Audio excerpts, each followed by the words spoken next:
Isn't that always the story? Let me get my microphone going here so you guys can hear me.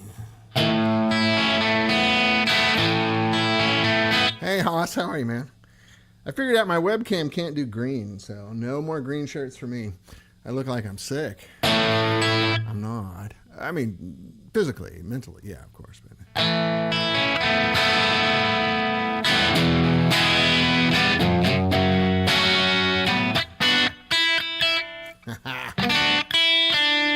This guitar has no frets.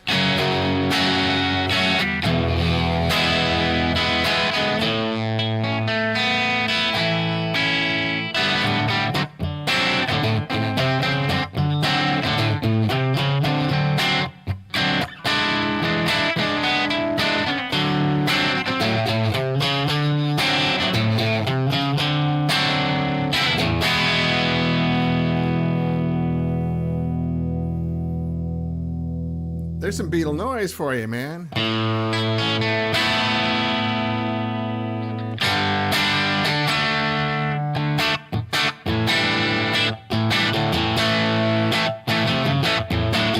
This is a Rickenbacker 350. Hollow body, F-hole, kind of a rare one. It sounds just right, though. Oh, you're having a heat wave in Europe. I saw that. Well, the problem is I'm Celtically inclined also, but air conditioning is a thing. I know when I was over there in Britain, even the houses that had air conditioning, they weren't insulated because like the place that I lived in was built in 1832. Yeah, if it was 1834, it would have been modern, you know, but it was 1832 and it didn't matter. Like we had air conditioning, you know, like window units, didn't work.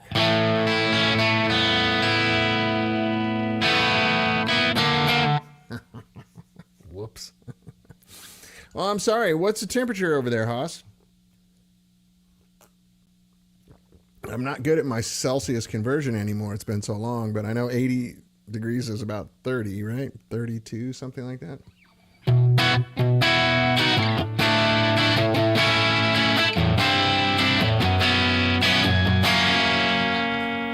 I don't know about you guys, but I like the sound of Beatle guitars. Even though I just keep playing the same chord progressions. Because to me, those chord progressions are the ones that reveal the guitar and the amp, right? But early Who stuff was all Rickenbackers. It's great. Yeah, that's 1834 AC. Yeah, currently 22, but high humidity. Okay. What is that in Fahrenheit? 22? You're like around 75 degrees or something like that?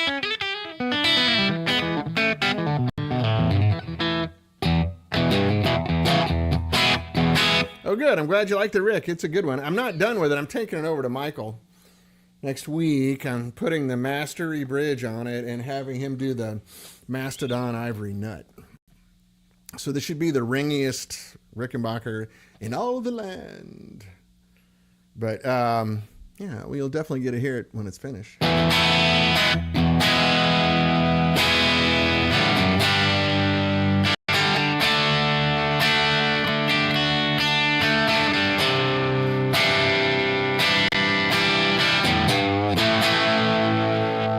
think it just sounds so 60s good. No one knows what it's like to be the sad man.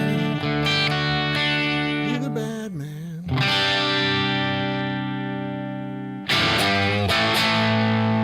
Low output pickups, man, for me are the ticket. I went and did a demo of this amp yesterday. And I took all my low output pickup guitars and I don't know on the electronics. Actually, I just got it. So I got to go in there and dig and see what capacitor should I be looking for, Hoss. I'm kind of a Rick ignorant. I'm sorry. Other than I like playing them. I'm eventually going to put some frets on this. You know, these original ones. The frets are just non-existent.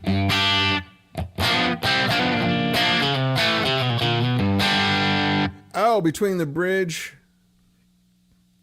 Well, I do have all these weird... If I go in the middle position, if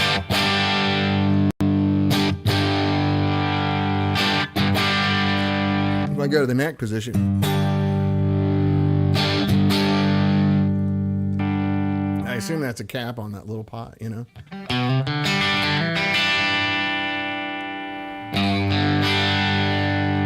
I dig that sound. These pickups, I think, are like 5K or something. They're really weak.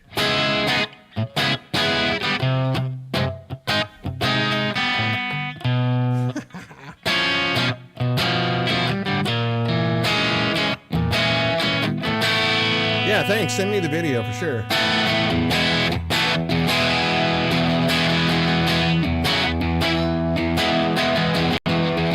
It's got that sound though, and then, you know, if you like early Tom Petty stuff, this is all. I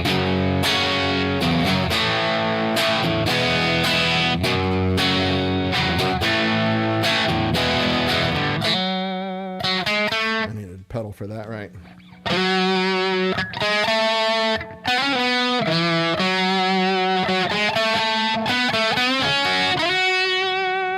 We won't be in skin, yeah, we better do something about it. That's the sound. It don't really matter to me, baby.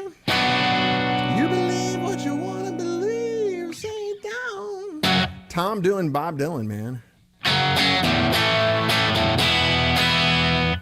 Oh, yeah, it sounds really good. I like it. I just put a fresh set of Ernie Nichols on it. Hey, Basil, how are you, buddy? I just put a fresh set of Ernie Nichols on it, which I'm really addicted to these strings now. They really work. They seem to bring out the best of every guitar, and they're no more expensive than regular strings.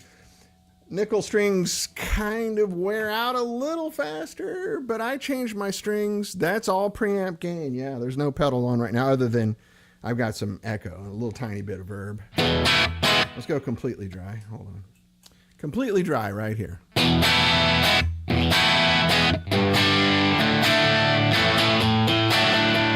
So for the echo and verb, I use those UA pedals. I have the Orion echo and the Heavenly reverb.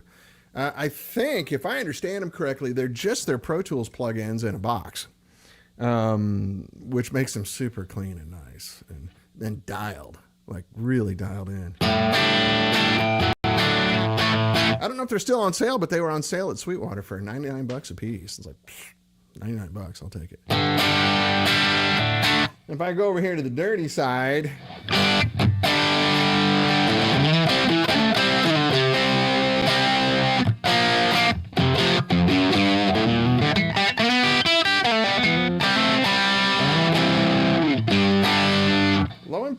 low output pickup, low impedance pickups, low output pickups. Same thing. Have a really great sound. I really like. That's just rhythm. I have the clean channel boosted here. And the volume's on 6.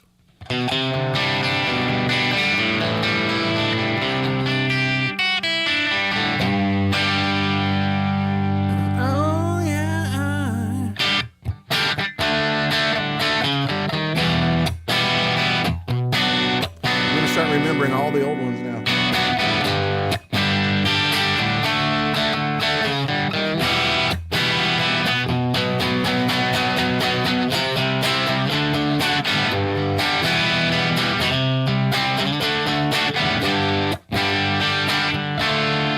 When I touch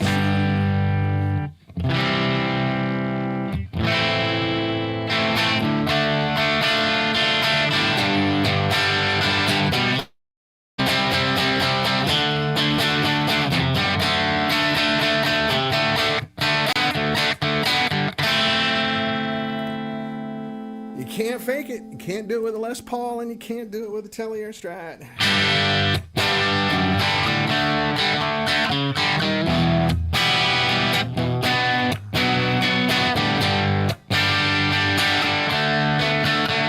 I got a secret for you, Haas. You're going to get a kick out of this. I know you'll laugh. My first upgrade. Hey, Vince. Yeah, we're back in business, man.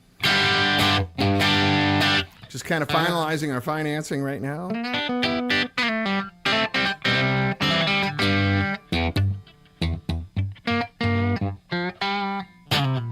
Also, Ross, I find the nickel strings stay in tune better than just the nickel wound. They're good strings. I was never, to be honest with you, I was not an Ernie Ball guy. I thought that regular strings were kind of stiff. Thank you, Vince. I used to, for me, I like Diodario's and stuff like that because they're kind of, slinky. Pardon the pun, which is Ernie's trademark, right? But Michael DeTemple, locking Grovers, you got it. Really makes a huge difference on a Rickenbacker.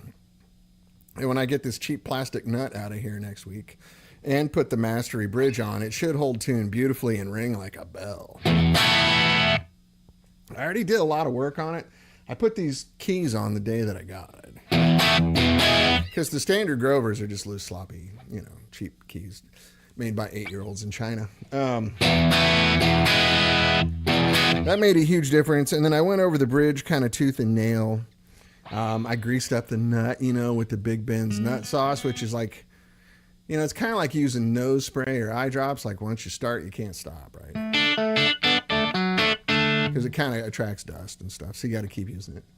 But I figured this nut's not long for the world. This is a V63 reissue, right? So it's got everything exactly the way it was in 63, including this woefully inadequate nut. I've played a couple Rickenbackers that have been maximized, which I'm going to do with this. And then I don't know if you've ever had one of these, but the saddles on this bridge look like they're made out of old tin cans. It's unbelievable that the guitar still works. And it works really good. It's got a good sound. It's going to sound better. But Hoss, I don't know anything about the electronics on this other than it's kind of weird. I know some guys kind of rewire it like a Les Paul to get it, apparently it breathes a little better or something. I don't know. Anyway, every Beatles tune from inception up until, I think they kind of quit playing Rickenbackers 65, 66, somewhere around there. Dusty Wakeman, let's jam. Man, that's my favorite bass player in LA right there, Dusty Wakeman. You guys know Dusty Wakeman. Played with everybody, including the Valley Village Idiots, which is our band. This band spurs a lot of really successful people. Like Matt Logg was our drummer. He's now the drummer for AC/DC. And then Dusty Wakeman, who, Dwight Yoakam records and plays with every cool Americana artist there is. You have the same Rick with EMGs. I've never seen one with EMGs.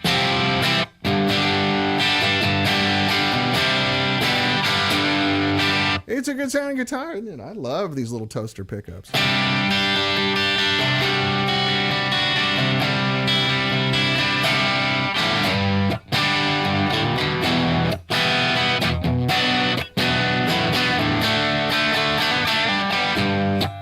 No, this is the full length. This is a 350 Haas. This is the full length one, even though their full length is kind of shorter than most people's. And then it's the old-fashioned early 60s tremolo, which doesn't work really well, but it has so much mass.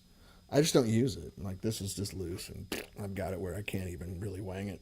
But there's so much mass back here of metal. It's a great anchor. It's annoying as, what's the word I'm looking for? It rhymes with duck. It's really annoying to restring, but it works. Thanks, Bruce. How are you, buddy?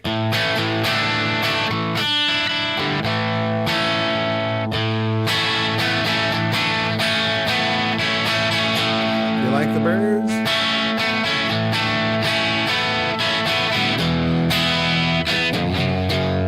Let's put a little room back in here.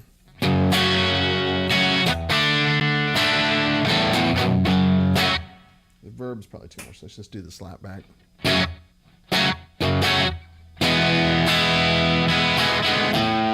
All those songs are pretty similar, right?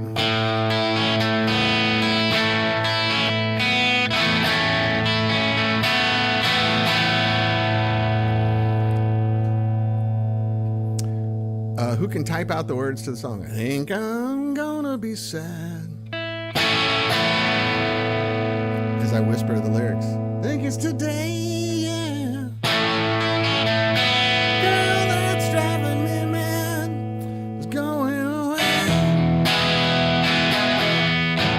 She's got a ticket to ride. Oh, I looked at the viewer count just dropped by 7 when I started singing.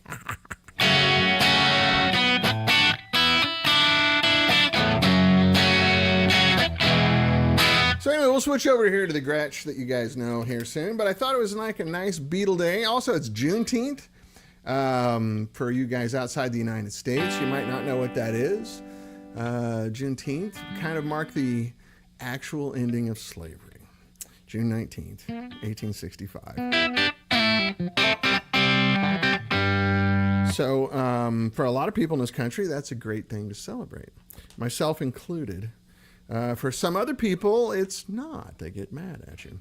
I cannot tell you how impressed I am by that guitar. Next stop, the Raspberries, right? Why can't I remember? What's the song? Eric Carmen, right?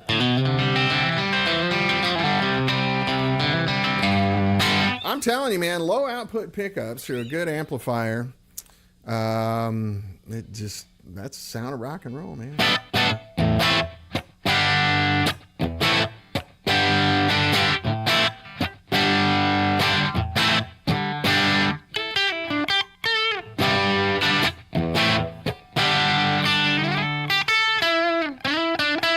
Whoops. Boy,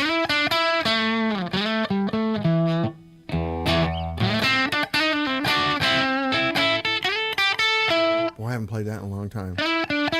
Obviously.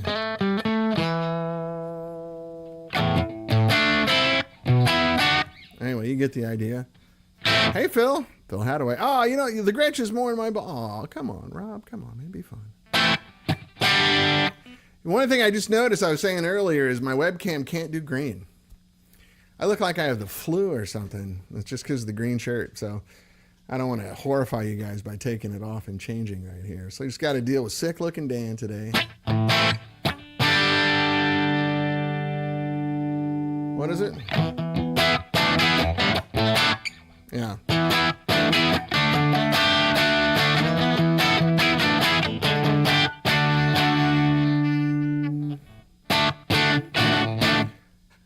How does that go? God, I used to play that song in 8th grade.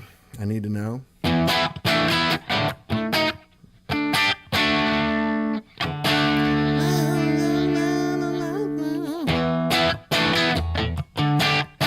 mean, get the idea. That's the sound, right? I need to know.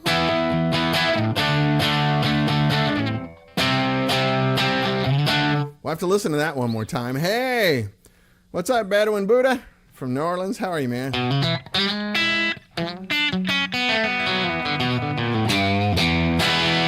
So anyway, what you're listening to is our next prototype, which is more of a production consideration. That other amp that I had here, it's right over there. That was more of a proof of concept. I wanted to show you that I could manipulate electricity.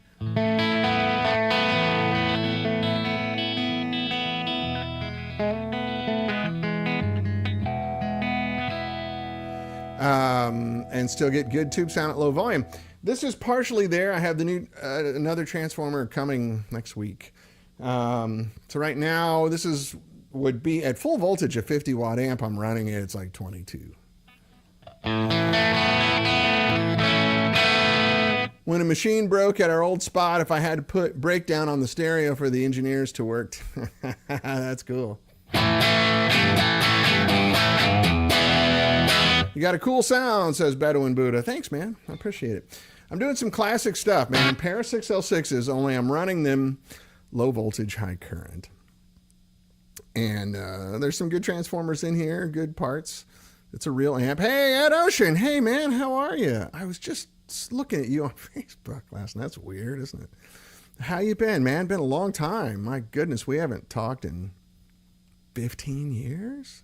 Is that right? Something like that. Anyway, thanks for dropping by. And then I just got a good Rickenbacker. I don't know. I was feeling some Beatle stuff today. Good, Ed. We should catch up offline. I'd love to see you. I don't know if you're still in LA or not, but anyway, this is a vintage reissue. It's called a 350 V63. So it's made exactly to the spec of the Rickenbacker that John had. I used to have this poster. Yeah, it's got a little, yeah, that's right. Smithereens, they're big Rickenbacker guys.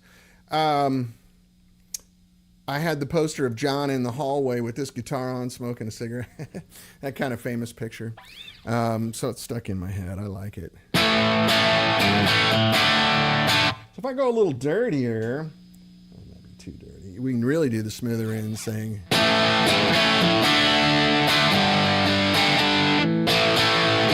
I don't have any more room on the camera, Roger. Sorry. That's as far as it can go before it hits my monitor. When I get my shop, we'll set up a proper studio, which isn't too far off. This is just on my desk in my home office.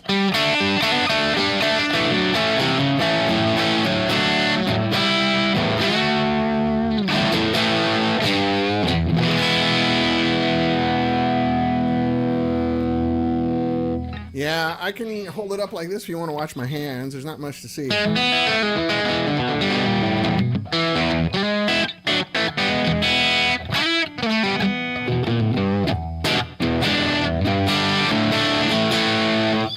Yeah, sorry, Roger. Point taken, though. Thanks for pointing that out. I have a lot of the same desires. You're right. Some asshole shot John Lennon. That was a big day. I can't believe it was 45 years ago. But all of us guitar players, I remember... Man,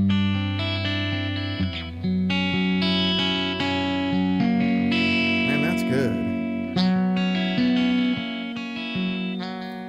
I remember the day John Lennon was shot like my parents remember when John Kennedy was shot. I was 15 years old. I was in 9th grade. And no, I'm sorry. Yeah, it was the beginning of 9th grade. January, December. I mean, gosh darn it. Anyway, you get it. Hoss Thompson says, El Pompadour. This is the nickname of this amp. It says right there, El Pompadour. We come up with good names until we think of one for production, right? Monday Night Football. There you go. El Pompadour really brings out the character of every guitar that goes into it in the best possible way. Hey, can you put that on a t-shirt and send it to me? So what you're experiencing, Howard Kelso told... Oh, that's right. That's right, Phil. I'm sorry. Yeah, I wasn't actually watching that broadcast, but I think my dad was, and he came running into my room where I think I was actually playing guitar. So my parents were actually huge Beatles fans. They graduated from high school like 1961, you know, so... yeah. I don't like thinking about it. It's still like, you know, when I get the 3 wishes, you know, the genie's Aladdin's lamp, right? I always go, well, first give me John back. Endless money, of course, so I can help everybody. And then some other shit, you know.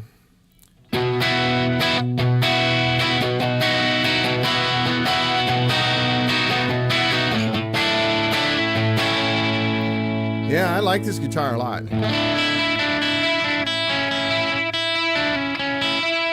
Put a little verb on the cleaner sound.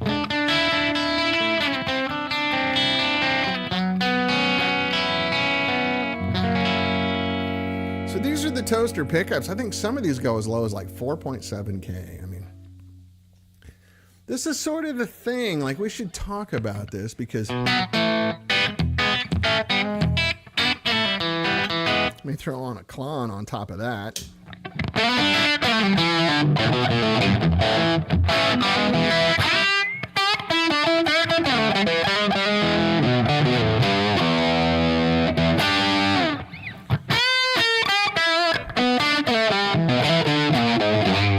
Whoops. This guitar has no frets. That's one of the things I'm going to change on it. But, you know, Rickenbackers just have... the tiniest frets I've ever seen. I just look at it while we're talking. So, you know, in the 70s, when we were all playing non-master volume Marshalls or an early master volume Marshall, It was pretty hard to get them to break up unless you turned it up really loudly. Man,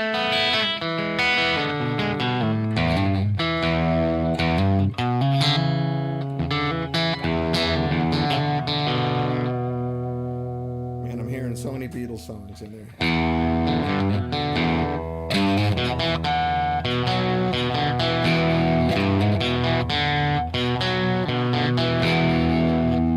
Anyway, JKL 2017, Jizz. Oh, good to see you. I have no idea who you are, but good to see you too. Thanks for coming by.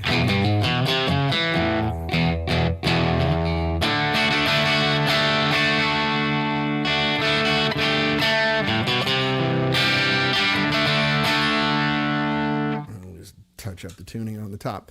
Anyway, so when we were in the 7, we were young, I was this kid. Like my first Marshall was a 212 combo, master volume combo, 50 water with 2 greenbacks in it. And I had a Les Paul Jr. at the time. And I could really have a hard time making it distort unless I just cranked it all the way up, which you can't really do when you're a 12-year-old kid living with your parents. So somebody said to me, hey, you know what you ought to do is put a big old pickup in there and that'll push the amp harder. And like a dumbass, I routed out my Junior and put in a DiMarzio Super Distortion. I mean, come on, that's perfect, right? When you're a kid looking for distortion. There's a pickup called the Super Distortion. But really all it was it's a ceramic magnet, but it's just high impedance, right? And so that makes a hotter signal. Takes away a lot of tone. The higher the impedance goes on a pickup, the more tone you lose. It just becomes a mid-range kind of thing, which is fine if that's your thing. It's just not my thing, but nothing wrong with that. It doesn't suit my needs, but my needs are just for me. They're not for you. Anyway, and then it just got escalated to where people were making like a normal Gibson pickup's 7 to 8K. Normal Fender pickup is kind of 5 to 7K. Broadcaster pickups could get up around 8K, but normal Tele pickups are 5.8, 6.2, that kind of thing. PAFs are not high output pickups. Real PAFs are usually high 6s. Some are even high 5s. They're really random. So then guys started putting on 10K pickups and 11K and it got up to 14K. And that does a couple of things that are friendly when you're playing guitar. One of which is it makes your amp break up without any work. You don't have to hit the guitar. They're also more forgiving. Because you're driving the front of the amp so hard, you're losing articulation, right?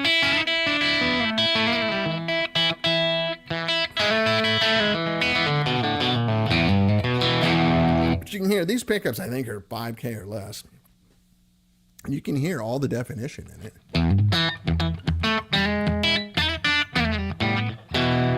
Then when you combine it with a whole bunch of current and tubes that are not breaking a sweat, you get a lot, And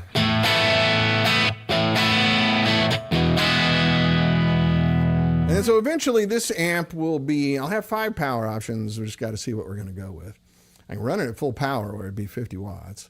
I have another intermediate tap that'll put it around 30, 32, and then another tap that'll get it right around 20, and then another tap that'll get it around 9 watts, and then the lowest power one, which will definitely be hooked up, is 2.7 watts, and it sounds exactly the same. You heard the other amp, there's no difference. It doesn't feel different, it doesn't sound different.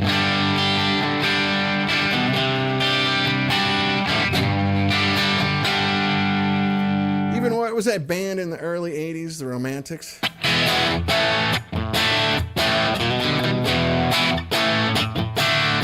What I like about you,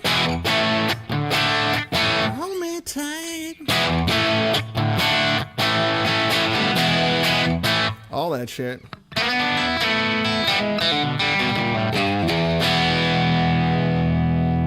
Yeah, Rickenbacker. Well, we'll switch over to the Gretsch here for a second.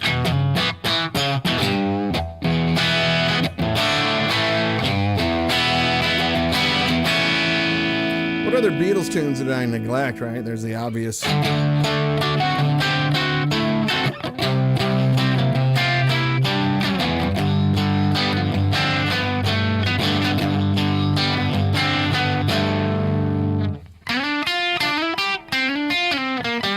lot of these, for the Beatles songs, it's the combining of the Rickenbacker and the Gretsch playing together where you get that tone.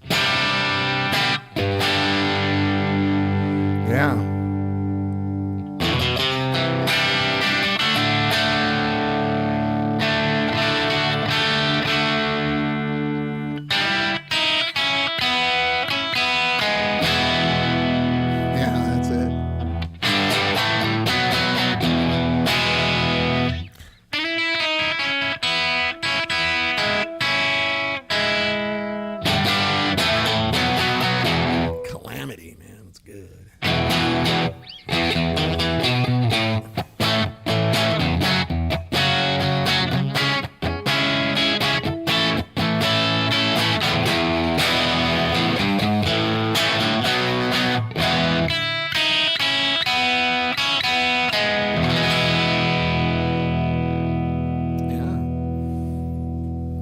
It's almost What's the Frequency, Kenneth, for a moment. Yeah, I just can't remember the lick.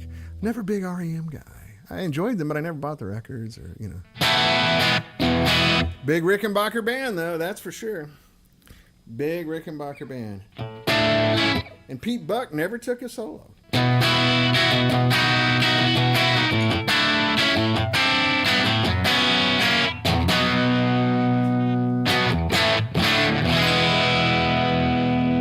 Wait, you're making amps again? Sorry, we just started, yeah. This is a prototype. I'm going to be selling a few of the old amps. You know, the ones you know. To start out with. And that's just to sort of let everybody know we're back in business. And get some magazine interviews and some influencer traction, you know, all that stuff.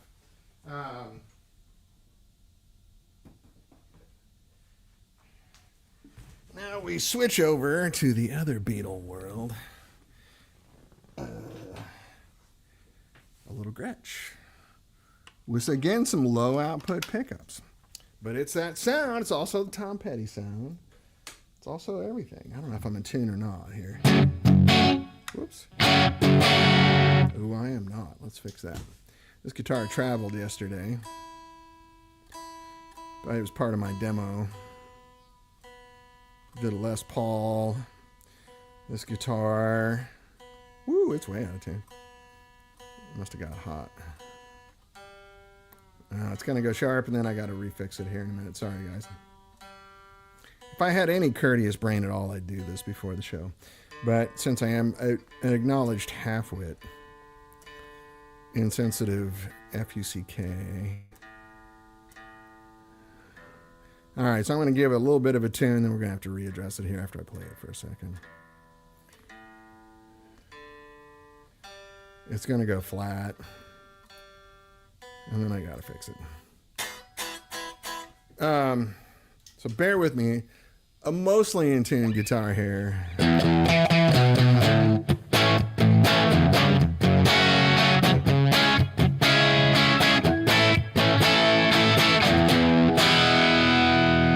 Alex Osanides, what's happening, man? It's one of my oldest friends right there. I met this guy in 1970.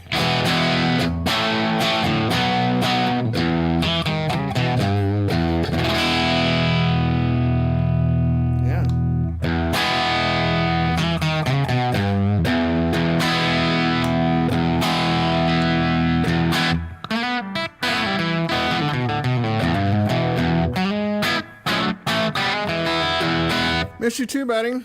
I want to hold your hand. I just played that a minute ago. But if you want, I can sing it for you. Well, all right, let me get this thing. I just picked it up, and it's not staying in tune. There it goes. It all went flat. Except for that string.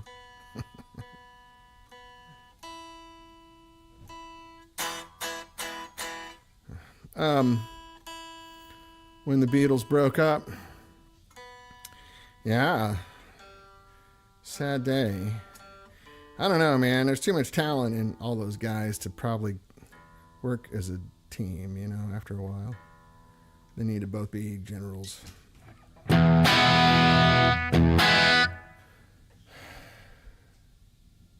Hey, Michael Munn, how are you? You're in Greece, right on. Hey, people. He says on his anniversary trip in Greece, taking a 65-moment cheers. Hey, happy anniversary, Michael. That's awesome. There we go. She's holding now. Oh, yeah. I'll tell you something. I think you'll understand.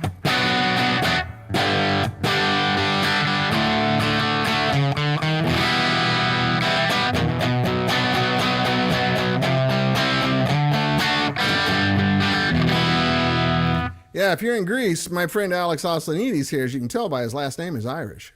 I'm sorry, Greek. And when I touch you, I feel happy inside.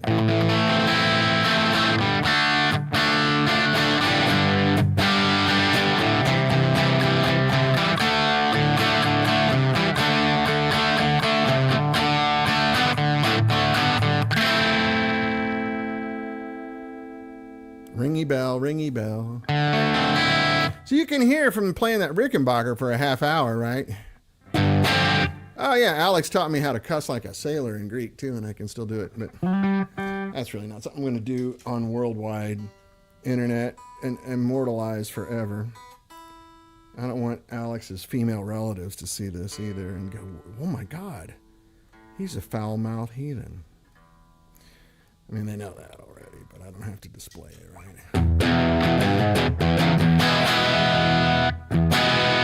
Man, it's not holding. I'm sorry. Anyway, I think I got to put the nuts on this guitar, too. Yeah, it didn't travel well. The thing about all these guitars, especially if they have a Bigsby on them, is they have to kind of adjust to your body heat. Like, you tune them up and then you set it on your lap and your warm chest. And the wood expands. Yeah.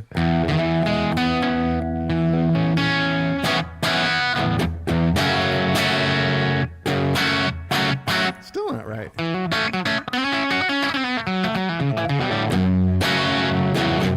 Take it easy, Alex. Thanks for dropping by, buddy. We can go for a little more dirt.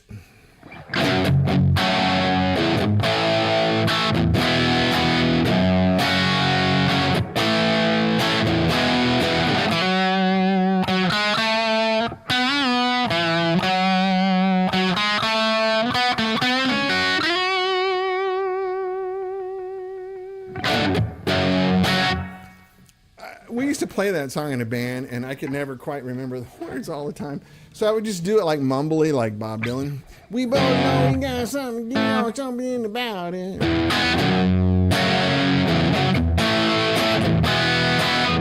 Big big sky with these little skin balls. Never think about it. It don't really matter to me, baby. Everybody's gotta fight to be free, say you don't. That's how old I am. I used to be able to sing that in regular voice, now I have to do it in falsetto. You guys sing the don't have to live like a refugee. You don't say refugee. You say refugee.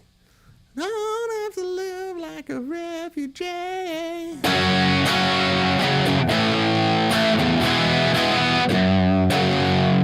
Beatle stuff, man. I play Tom Petty.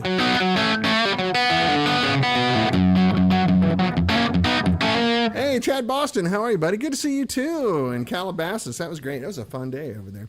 Went over to Line 6 last week and threw in some goodwill for the release of their new Helix, the Helix Stadium. Almost venturing into Elton John clubs. Well, Haas, I think you and I have the same problem with our singing. I can only sing as like where it feels like I'm pushing the maximum amount of air out of my voice box. I can't really sing smooth and quiet. So that's me just whispering. I learned how to sing yelling over 50 and 100 watt Marshalls. So I don't have the subtlety of a real singer. I just yell. So like if I back up a couple of feet, I could sing at the top of my lungs, and that's what I sound like. Otherwise, yes, Elton John club singer. That's funny.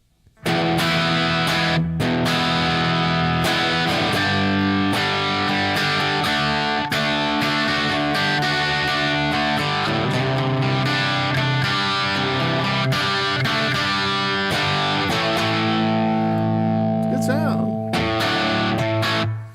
Go back. Yeah, that's over on the clean channel, just pushed. I've got the booster on the clean channel. Volume's at like 6, you know.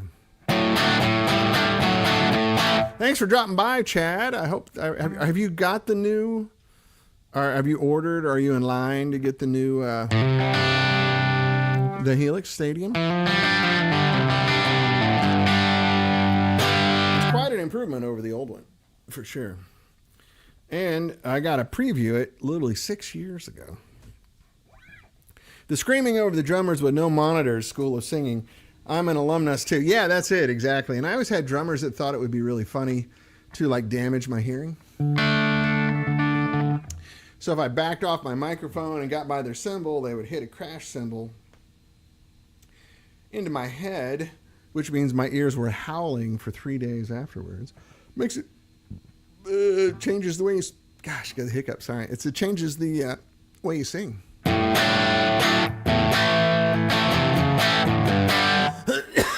And I like someone pointed out they can't see, so. This is this guitar. It's Gretsch Duojet. It's 59 reissue. It's dirty. I need to wipe it down. Look at that. Oh my gosh. I'm sorry. Really nice guitar. I didn't miss it all that. It's still dirty. Ooh, I really need to clean it. Tom Jones, TV Jones, Tom Vincent Jones, made these pickups for me, and I love them. And then it's a very special bridge, Callahan parts in the Bigsby to make it more stable. Michael DeTemple put a fossilized mastodon ivory nut on it, and he reshaped the frets. So it's very friendly guitar. When am I visiting Norway again? We need some new amps. I do need to come over and see Arna. I'm going to try to do that this year. I want to get over there before it gets cold. Maybe August. I got to do some other stuff here. Let me turn this grease off so you can just hear the guitar and the amp.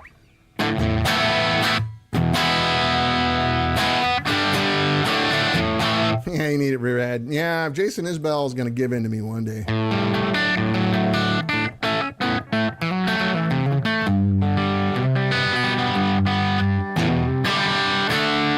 Michael Munn, that's great. Our high-speed, low-drag setup was one mic into two mains set wide and tilted, one kick mic plugged into channel 2 of the bass player's SVT, and let it all rip. Yeah, man. Things were different back then. My little band I had in high school, I think I've shown you the picture of those two guys that I grew up playing with. If Alex was here, he knows them, Randy Singleton and Brian Kemp. Not the governor of Georgia, Brian Kemp, different Brian Kemp. And Randy's dad, Randy Singleton's dad, had a band called Don Singleton and the Rhythm Kings. And they were big in the 50s, 60s, and 70s where I grew up. Yeah, you got a dip in your hearing. I have that too. I have frequency dropout in one ear from drummers. Anyway, he had a Shure Vocal Master, you know, 4 10-inch speakers and a column with, you know, one on each side. And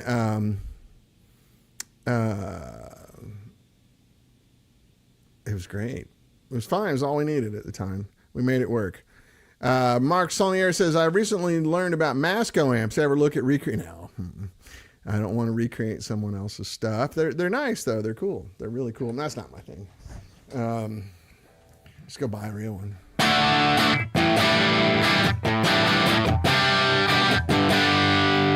I had my own ideas. No offense. Don Simpson, the Polka King of Sheboygan. Yeah, something like that. That's a Herb Simpson, right? It's his brother Murray.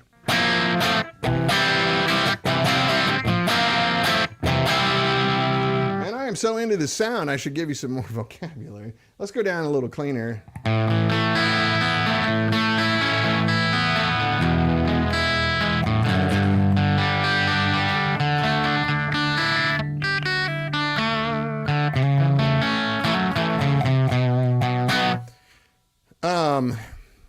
There you go, man. Gretsch and Rickenbacker, dude. That's it. For some reason, I'm kind of blanking on Beatles tunes, and I know just almost everyone. I was such a Beatles queer for so long. I like this amp, too, when you go over here to the dirt on this, even with these low-output pickups. I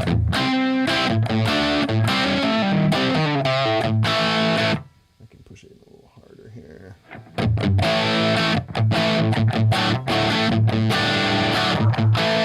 Hey! What are you guys barking at? Quit that. I got border collies here. They're nuts.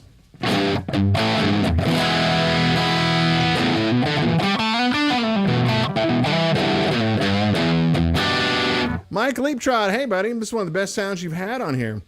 Cool, man. I hope you caught the earlier bit while I was playing the Rickenbacker. But this is the new one. This is the new prototype. It's a pair of 6L6s running low voltage, high current. And it's got some voodoo in there.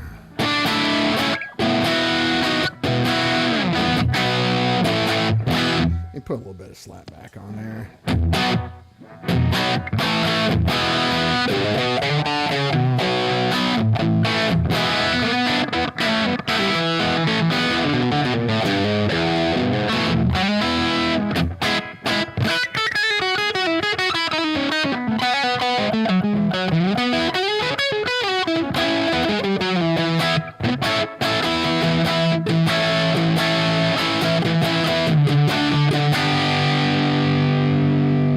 Getting down. I don't have a capo on, but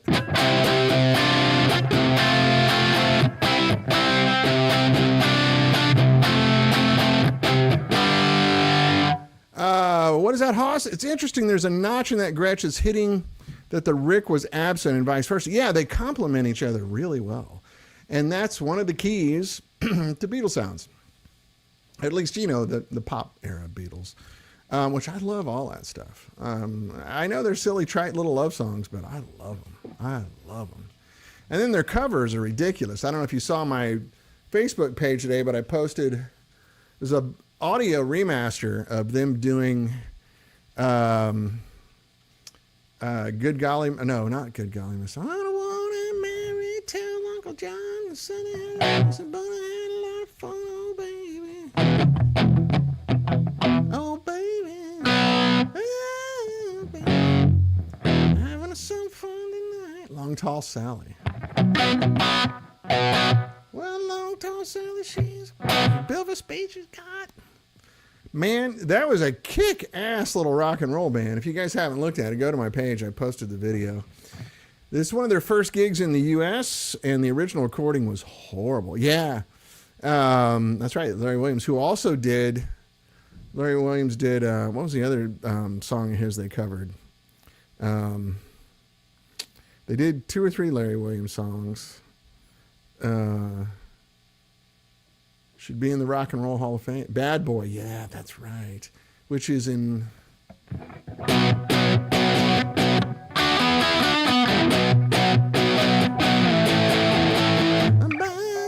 And Dizzy Miss Lizzy, that's right. Yeah, it's too dirty for that stuff. Let's go over here.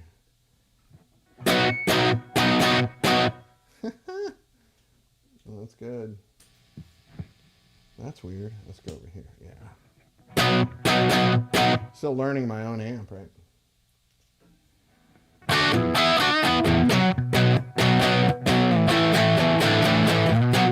My dad used to, my dad was a Beatles fan when he was young. And he had the 45s that I inherited when I got my first record player. Yeah, man. They're not little love songs. I know that's the thing when you really dig into them. They're very complex, well-written songs. But a lot of people, oh no, I like the later stuff, man, when they were cool. I don't know, man. I thought they were pretty cool the whole time. But what is it? A bad little kid moved into my neighborhood. He won't do nothing right, just to sit around and look so good. He don't want to go to school and learn to read and write. I can't remember all these. He sits around the house and plays a rock and roll music all night. Well, he puts his gun in the Texan teacher's chair. Now, Junior, behave yourself. I got goosebumps just screwing that song up.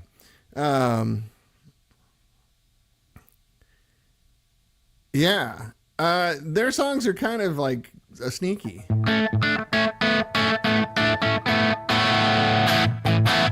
But yeah, Haas, I said that kind of tongue in cheek, making fun of the people who don't understand it. No, I get it. Trust me. Even their most, original songs. Yeah, it's a good Ticket to Ride thing. I don't, Mike, if you heard the Rickenbacker, same thing.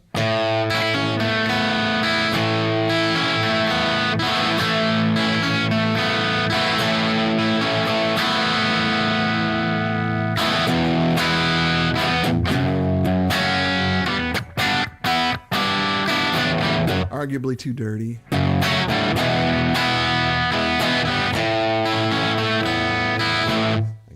Cleaner over here.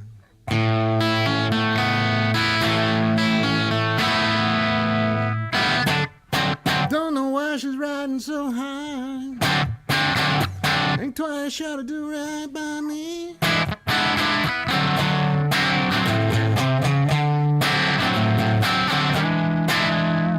Nah, I screwed that up.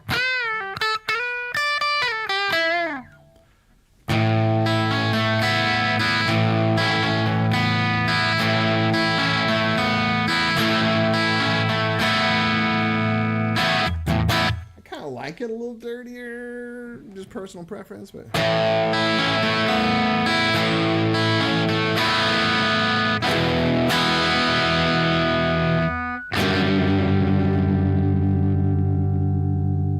that's the horror movie sound, right? Dissonance. Hit the honk switch. Which one is that? This one?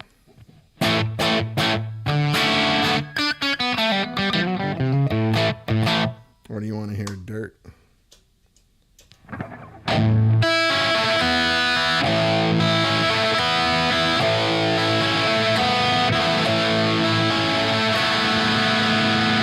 That's the Klon. Man, this is that $69 Behringer Klon. Someone sent me, Bob Dragage from Guitar Player Magazine sent me someone's trying to sell these. Oh, tone down.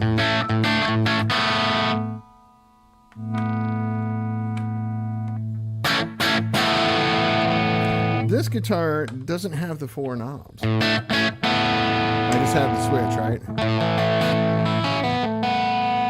I think I'm going to disappoint you.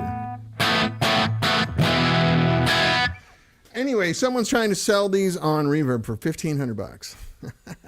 They're so back ordered and in such demand that $1,500, because real Klons are $15,000, right?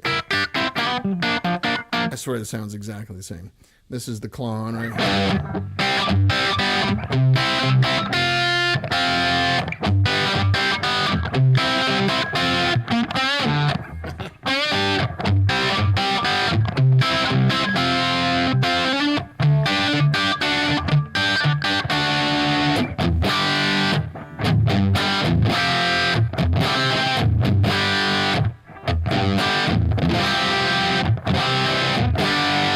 Pretty damn good pedal, if you ask me.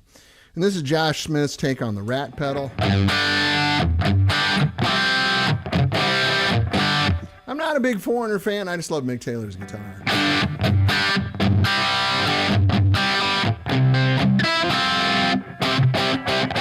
So I made my living with a Rat pedal for a long time, and just an echo. It's just kind of, that was my rig. What you're hearing here, a little slapback tape echo.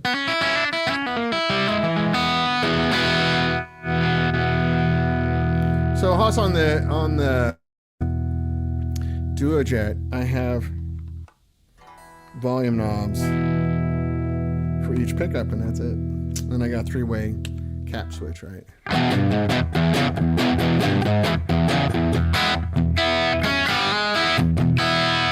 So I do the rat pedal, and this was my rig in the 80s.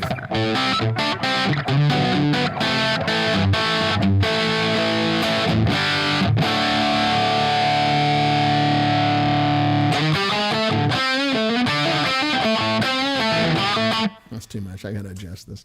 It's not set up for this guitar. But the clone works great. $69 Behringer.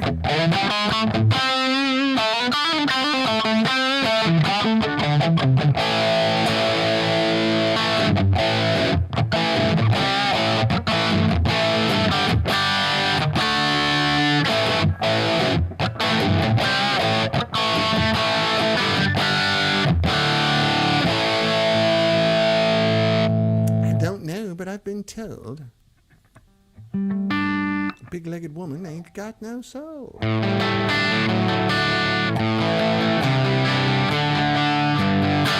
Anyway, back down to Cleany Gretsch, and then we'll just start talking here in a minute. I've been playing guitar solid for an hour, which I'm sure has put a lot of people to sleep.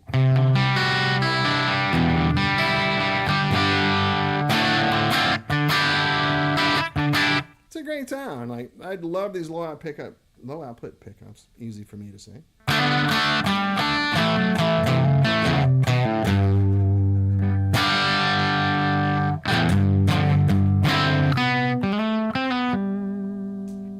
Yeah, if we're doing the I Feel Fine thing, this probably works better, right?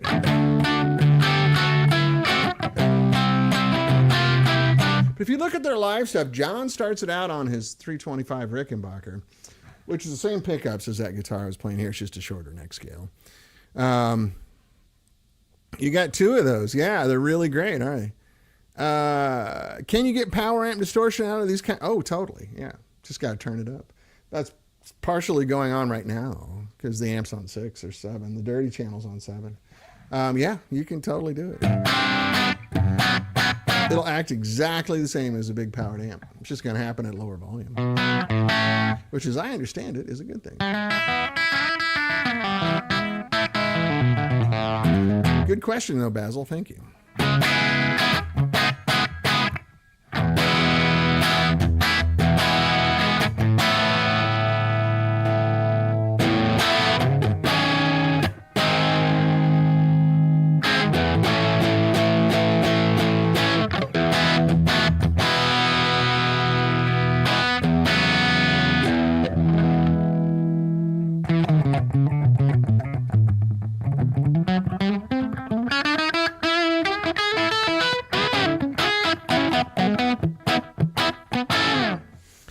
I dig it, man. I'm really happy with, not just pat myself on the back, and I don't mean it that way at all. I don't want to sound immodest. But I really dig where this amp is going. Look at that headphone hair, baby.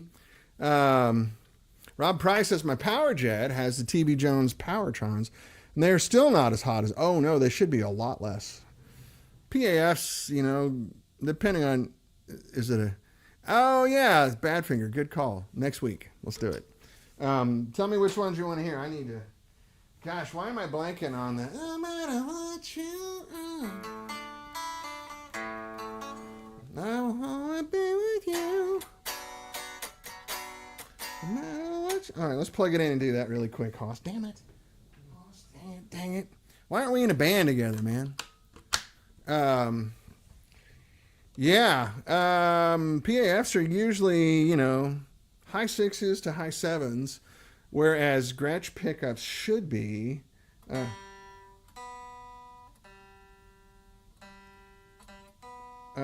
down in the 5s, sometimes even lower. So you get a different palette, you know, which is great. I like it. All right, let's see. You got to sing it though, Hoss.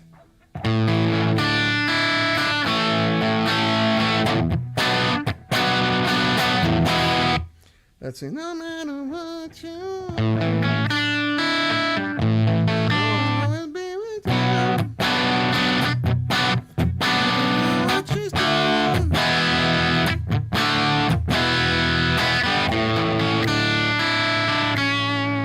I down the old gray wall.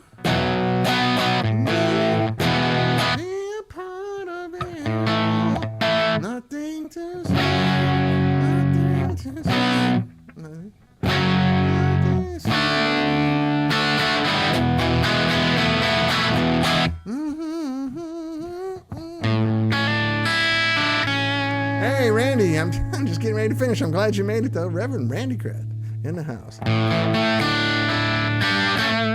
Man, this is what it's like when you don't know a song. It is the right sound, though, isn't it?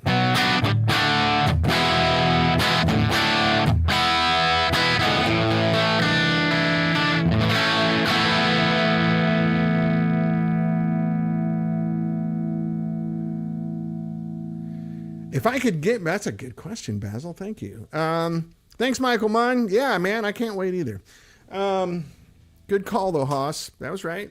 Too bad I couldn't remember the song well. I apologize for that. Let me put this away really quick and we'll talk for a few minutes. No matter what you do, I will always love you. Great melody, too. Basil, Tiffany, asked a really insightful, good question. Oh, thanks, Haas. You're a good man. Honestly, why aren't we in a band together? This is kind of dumb. If you could get back an amp you used to own, what would it be? Oh, there's probably a few of them. Let me think. I had a 64 AC30 integrated top boost that I sold to David Cobb. And then he sold it to this record producer in Blanca Rafael. He does Latin American music and, well, Spanish language music. Not just Latin America, that's false.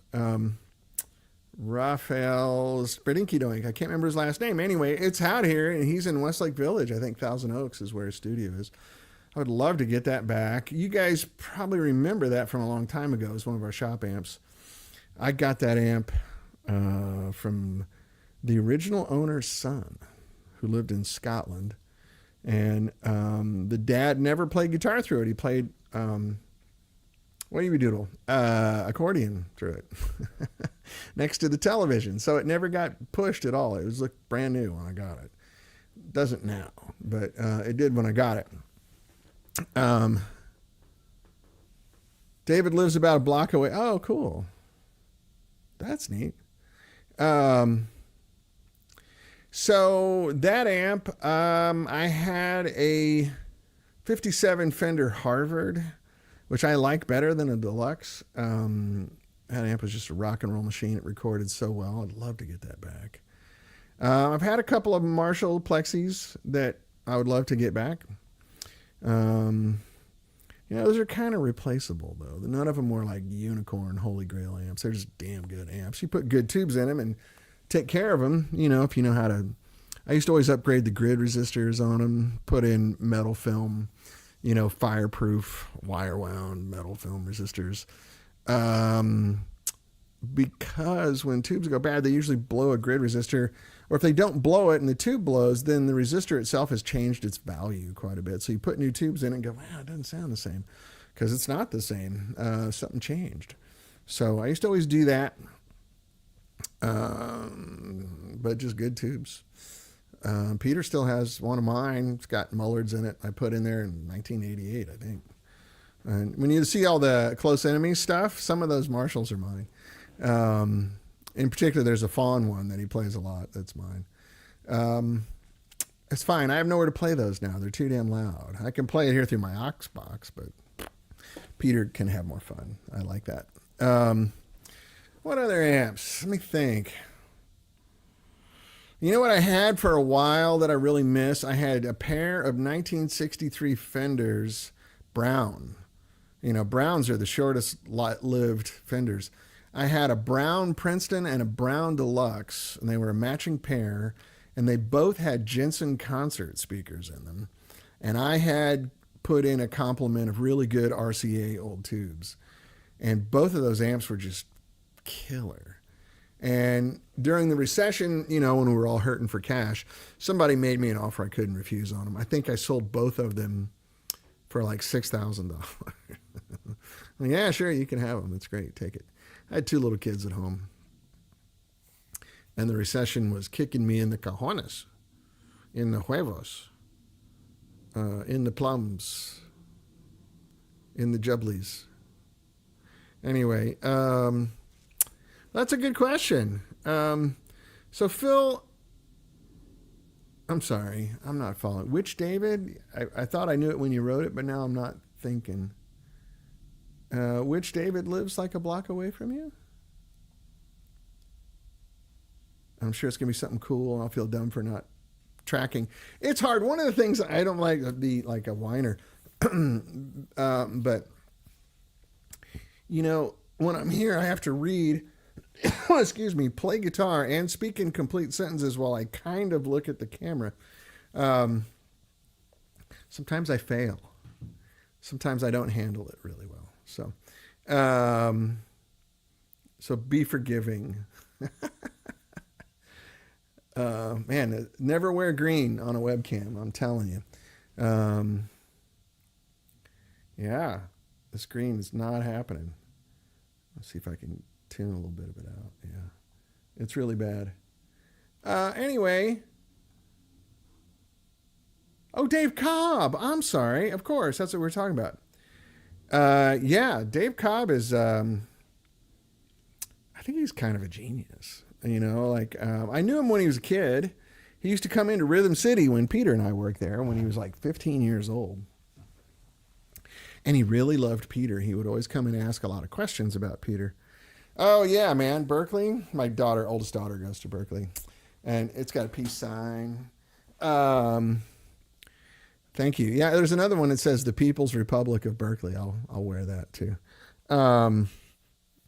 It's kind of a myth. Like Berkeley's not this left-wing Marxist bullshit thing. The people like to say it. It's not. It's just a university. Every university has hardcore left-wingers, hardcore right-wingers. That's what kids do. You know, they learn. They figure out where they're comfortable, and they go too far, and that's what you're supposed to do. Oh, your wife went to Berkeley. Congratulations. Great school. Oh my God. The year that my daughter applied to Berkeley, it was the number one school in the country. Not just the number one private school or public school, but number one school in the country. It vacillates, the top 5 kind of trade places every year.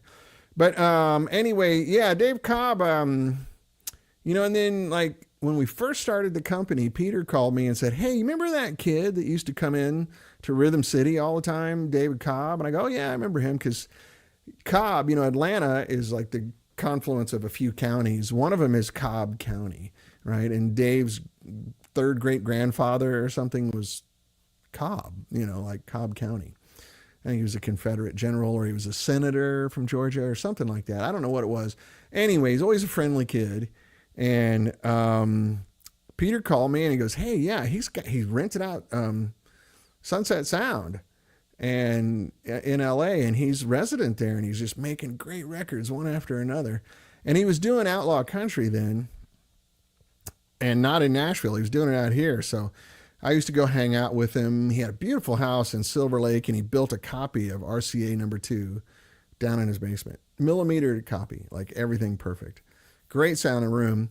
Anyway, we just started trading gear all the time, and he got some amps from us, and he would borrow a lot of gear when he was here from me, one of which was that AC30 and my Gretsch, the one that I complain about all the time, my 59 Jet Firebird. He made a bunch of records with that guitar, including Jason Isbell's record. And he called me one day and said, hey man, so, I want to give you a chance to buy this guitar back if you want, but I'd like to give it to Jason Isbell as a gift because we sold like 3 million copies of the record.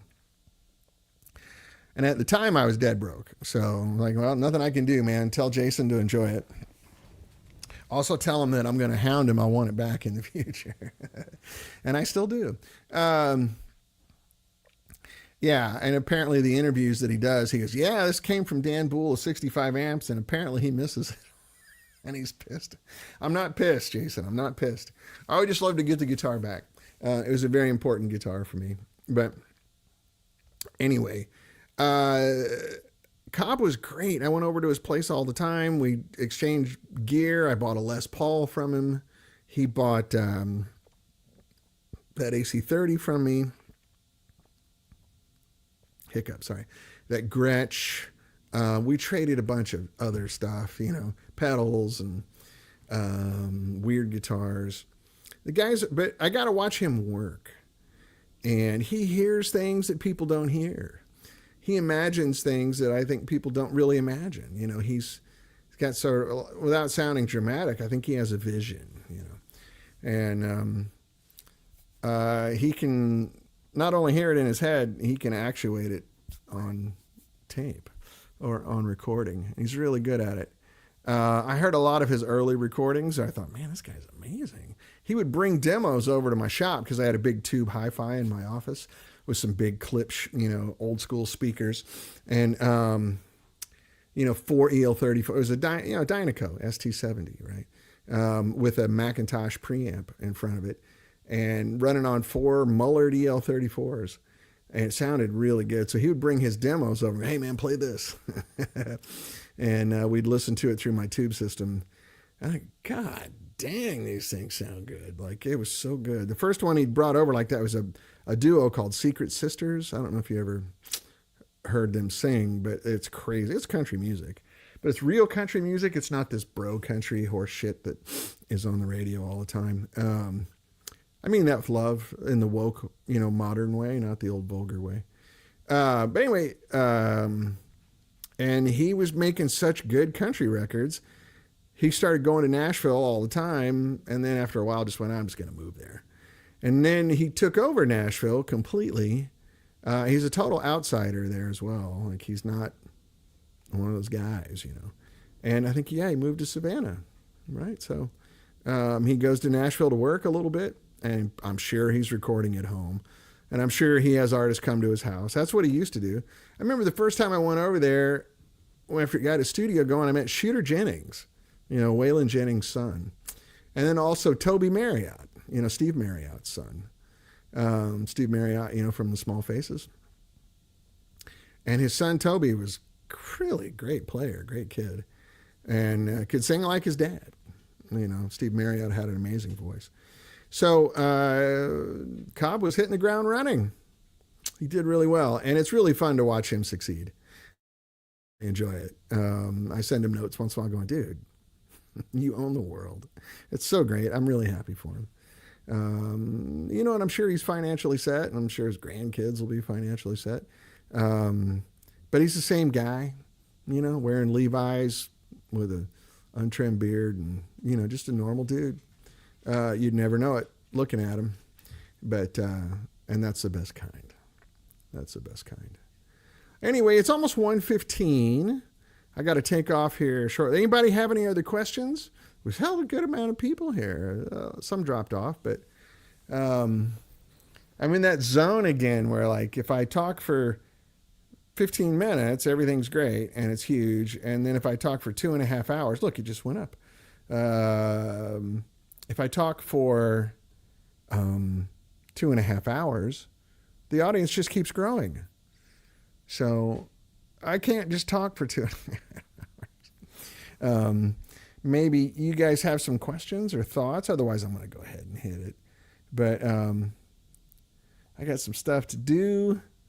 Did a good demo yesterday. That's the news. And money is hopefully coming soon. We got a few options on money, more than we had a couple weeks ago. And it could be really interesting. Really, really interesting. Anyway, I'm glad you guys liked the Rickenbacker. I sure enjoyed playing it. And the Gretsch, all Beatle guitars today. It was that Long Tall Sally video. So go to my Facebook page and check out the Long Tall Sally video. They remastered the audio, the Beatles playing at Washington, D.C. in February of '64, which anybody who's seen film of that knows that the sound was awful. The girls were screaming so much you couldn't hear anything. Haas, that's a good question. Is there any chance El Pompadouro could just stay being called that? I think it's a great name. Yeah, I don't actually mind it. I don't know if it means anything in Spanish. We just made it up. Like a pompadour haircut, right? It's El Pompadouro. I was thinking like kind of a bullfighter. That was his name in the ring. El Pompadouro goes to tackle El Toro. Noted though. I hear you, Haas. It's cool. I don't mind the name El Pompadouro. I think it's fine. Doesn't bother me a bit. So we can put that on the table. That'll be on the short list. El Pompadouro. You have to say it with an accent, though, and I think a hand gesture goes with it as well.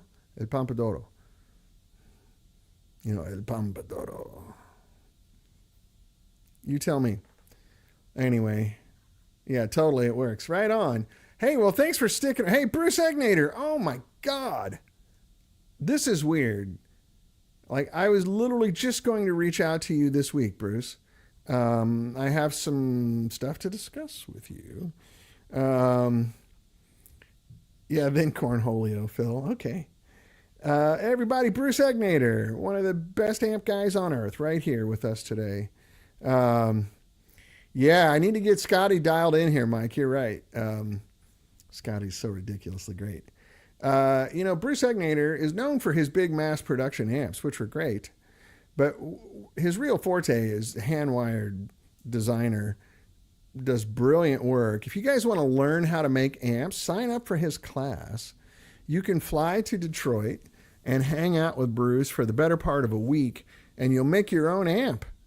Like you walk away with like a 50-watt Marshall kind of thing that you made yourself under his oversight, and they're great. They're really good amps, and he sells them too every once in a while. So if you're looking for a really cool amp, that's a great way to spend your money. Also, you guys have never met Bruce. He's really, really nice. He's a total gentleman, and he's kind of fun. And he has a 60s Gibson Melody Maker that's all rigged out. That's one of my funkiest, cool guitars I've ever played. We did a trade show together up at Sweetwater, and I played his guitar for like 3 days in a row. It was great. Basil Tiffany says, do speaker cables make a difference? Yeah, a little bit. Yeah, Bruce Egnator is the boss, Mike. You're right. And check out his class. Go on his Facebook page and check out the class he does. It's really cool. So speaker cables can help you or hurt you, but they will not make or break your sound. So if you have a poo-poo amp and put a $75 speaker cable on it, it's still a poo-poo amp. Darla, what are you doing? Come here, little doggy. My wife and I rescue border collies. This is a new one, and she's not quite comfortable with everything yet. What are you doing, Mamacita? You gonna sit here with me? She's pretty. You want to see her? Check it out. She's a really pretty girl. Come here, Darla. Come on. Hi, Darla. Look at her. Purebred border collie. Somebody was beating the hell out of on a ranch, and so we have rescued her. And she's the sweetest girl now. Oh my gosh. She's a love dog. Anyway,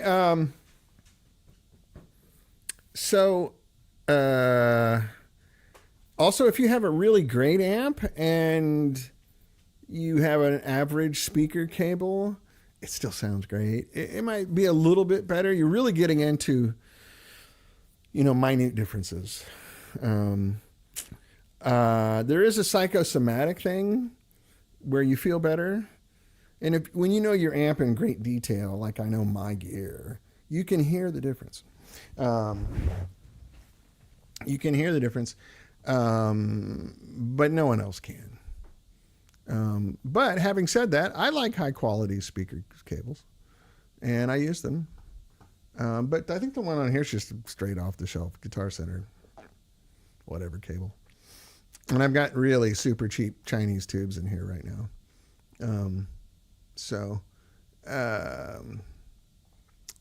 Whoops. Sorry if I went away there. Border Collies are the best for herding musicians. That's right. They're good for herding anything. They keep my kids out of the pool. They keep all sorts of things. They keep the cats in the house from having an opinion on anything. It's really good. Yeah, man, Border Collies, you know. Hoss knows. I'm going to see if I can get this camera to look halfway decent here. Is that better? Do I look a little more human now? I look kind of red on the screen. What the heck? Let's go this way a little bit. Get a little less red on my skin. Actually look like human skin. Getting there. It's a little better. Basil, I once asked Stephen Fryette a question about an Egnator product thinking he was Bruce. Talk about embarrassing. Oh, I'm sure it was fine. Stevie Fryette and Bruce are friends. That's all good. So I know both of them. Yeah, Bruce is great. He's really, really smart guy, and he helps me with some projects. Bruce, I got that. Remember that chassis you wired for me? Was it 4 years ago? I just got it back. I can show you how good Bruce's work is. Here, check it out. I have it right here.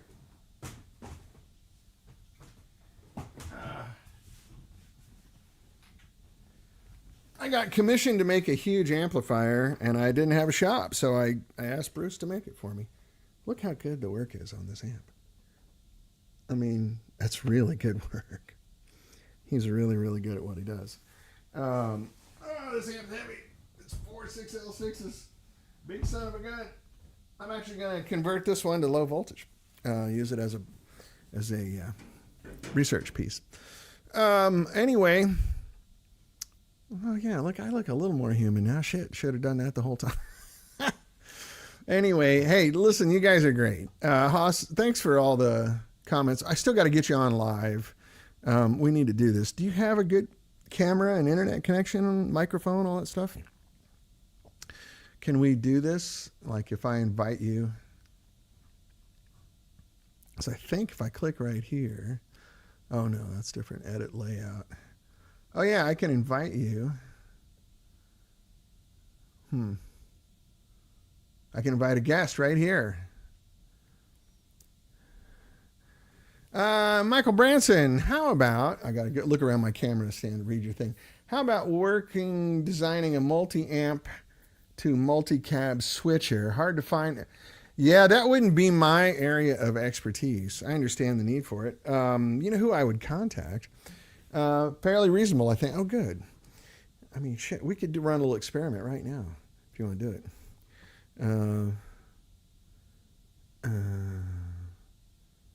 Let's see. I have a copy here.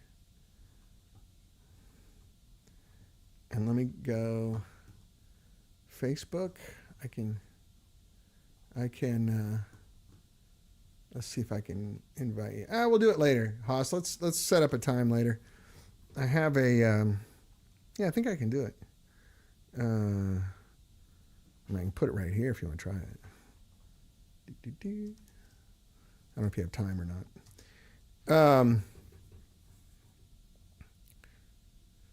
So Michael Branson, so for switching and stuff like that, you know who I would call is Josh Scott, JHS Josh, or Robert Keeley, who are both just really great, nice gentlemen, and they really know what they're doing with this kind of stuff.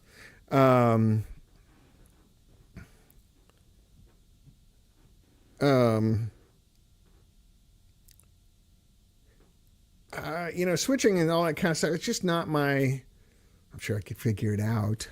I'm sorry, I'm just not interested. I'm trying to think of a diplomatic way to say it, but the truth is, I don't really care. Let's see. Let me get a little better angle here. Hey, saludos. DJ Melchor, how are you, buddy? How are things in Venezuela? Bienvenidos. Even though we're almost done. But, yeah, we're getting there. Our friend DJ, have you ever watched their videos? Like his band and his videos on his page? They're really good. Okay, so Basil, what's the difference between, say, a nice overdrive pedal and a preamp section and an amp apart from tubes? Well, physically, yeah, they're different. The distortion is derived in different ways. Clipping diodes and transistors and stuff in a pedal versus just tube getting overdriven. Yeah, so Haas, the comments that are coming in from YouTube you won't see. That is a flaw in StreamYard. Someone told me to try Twitch. I don't know if you guys know Twitch or not. But anyway, know your lane, right? Yeah, Michael, I mean, it's one of those things, like I can do it. But, you know, designing something and making an enclosure and getting artwork on it, and it's a lot of work for something that I don't know that I'd sell that many of, to be frank with you. It's a pragmatic decision. Jorn Peterson, 65 amp show in Norway in August with Lars and Arna. That would be great. I miss the Haugen brothers too. If I go to Norway, I'm definitely hanging out with the Haugens again. Those guys are so great. Now you guys, everyone in Norway knows this already, but there's a band in Norway called the Hellbillies, and it's fronted by two brothers, Lars and Aslak Haugen. And even though that's not really how you say it, that's how we say it in English, Lars Håvard Haugen. And they're from an area in, if I get this correct, they're from an area in Norway called Hallingdal. And they have a unique dialect that they speak, and they sing in that dialect. And it's really great. I don't understand Norwegian at all. I speak German somewhat. So when I'm around Norwegians, I'm getting about 30% of the conversation. And Bob Dragich is texting me again about these clown pedals. But the band is so damn good. And yeah, Bob Bradshaw, he's kind of retired. I think he moved to Texas and kind of checked out. Bob had a double bypass heart surgery like I did. And he's a little older than me. And I think it was enough for him to go, you know what? I don't need stress anymore. He left town so fast, I still have a couple of his pedals. And I called him and went, Bob, do you want these back? I like original fuzz face, you know, like Hendrix fuzz face. And he goes, nah, just keep it. I don't care. Okay. Yeah, but Bob could do it. There's also the other guy there. What's his name? Well, he works for somebody else. Crap. Why am I blanking on his name? Anyway, I think Josh Scott would be open to the conversation. Maybe. I don't know. Josh is such a gentleman. That I'm sure he'd be very nice. If he doesn't know who you need to talk to, he'd probably refer you to somebody. Bruce, can you build a switcher like that? Bruce Egnator's here. He could do it. Bruce, if you're still on, let me know. I think Bruce just came in to say hi. Bruce Egnator could do it. That guy can design anything. He's a genius. Call Bruce Egnator. Reach out to him on Facebook. I'm telling you, he's a very nice, approachable, sweet guy. He's very friendly. He's got a good sense of humor. You'll dig him. You'll dig working with him or interacting with him. Who else? There's Mike Barber here that makes this direct drive pedal I have, which I really love. I think he does some switching stuff as well. These guys, you can all call them. It's all fine. They're not unapproachable. Let me see. Bob Dragich just texted me. I think it's about the Klon. The one that was $1,500. Yeah. Look, it's half price. Is this a different one, Bob, or is this the same one? Oh, God. Oh, no, this is a real one. It's been marked down to $8,100. Radial has a 4-channel unit. That's right. Yeah. I think he's looking to switch heads and cabs at the same time. Does Radial have something to do that? The Radial stuff works really well. They also have that drag control on there, so you can control the impedance between your guitar and the rig, so it sounds correct, you know. Radial's a good choice. Yeah. Cool. Well, I finally got my camera looking decent. I wish it was this way the whole time. Darn it. But next week, we can do some more Rickenbacker. You know, I'm taking this guitar to Michael DeTemple to get the nut done, right? Fossilized mastodon ivory thing that he does. It'll make it just ring and sustain. And then I got the Mastery bridge is on the way. It's kind of slow getting here for some reason, but I ordered it over a week ago, and I think it's going to be here Monday. So we do have a holiday today here in the United States. If you're not getting emails and phone calls answered today, today is Juneteenth, the official recognition of the end of slavery. And it means a lot, especially to the descendants of slaves, of course, and to anybody else who has a heart. Anyone else who loves human beings, which I do. I love human beings. I like them all.